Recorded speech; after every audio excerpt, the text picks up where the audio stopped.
It's exactly 4 days before the 2024 WRC Safari Rally revs off here in the Kenyan capital, Nairobi, before heading to a town in Naivasha, just about 80 kilometers west of the capital city. Now, there's been conversation along the social media lines and as well as, among rally fans, whether this country is ready. Reports indicate that some parts of the preparations are not ready as of this time. As you're aware, this event was brought forward by 3 months into the Easter holiday. It should have ran in June, July. Traditionally, it's had that pedigree over the last 3 years. But now, this time, the event has been brought 3 months later. And so with it comes a lot of pressure.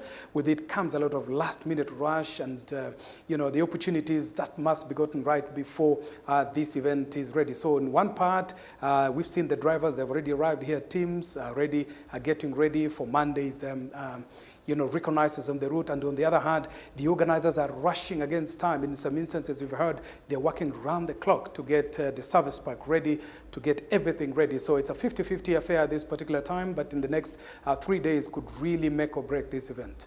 Right, and once the action begins, what categories will we have this year for this round of the championship? It could just be one event, Maya, but there are about 5 or 6 categories in there. We have the WRC1, that is the main one, the hybrid technology vehicles, where you'd find the likes of Ravampera, Elfin Elvins, Theory Noville, and so many other drivers. These are the top boys running top machines in the manufacturer's title, as well as the World Rally Championship. Then you have the WRC2. This is a round that has 8 options. They score points based on 8 rounds out of 13. So the drivers can choose the best 8 they want, and then they feature in it. Then you also have the WRC3. Now, this is for the privateers, those with money, those with cars, they can enter into this competition. Then you also have the WRC Challenger Cup. Now, this is a category for those who have not won any points in WRC1 and WRC2. Then you have the WRC Masters. This is for the retired boys, those who are 50 years and above. And importantly, for this one, there would also be the Kenya National Rally Championship, known as the KNRC, which will run alongside the WRC. So you have 6 in one, Maya. And as you're aware, this competition began in Monaco in January, and it's a long season that will end in November in Japan. So every month there will be a rally event or a rally round other than October, and there will be a boost or a bonus, if you will, of 2 rounds in Europe in June. So plenty of time for people to score points in all of these 6 categories. Right, plenty to look forward to over the coming months. Finally, we've touched on 2 of them. Who are some of the notable African entries for this competition, and are they likely to make headlines by the end of the rally next week?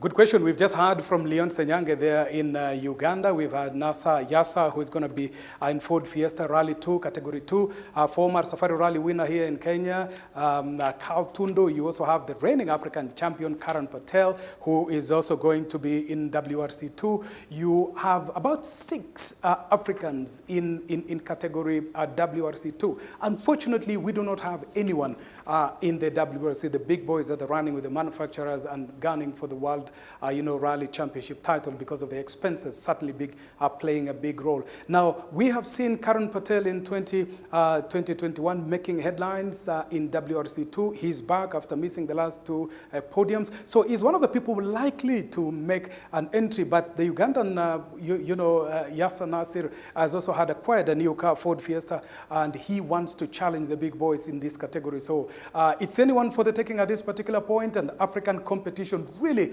particularly in WRC2, will be something to watch out for over the next week.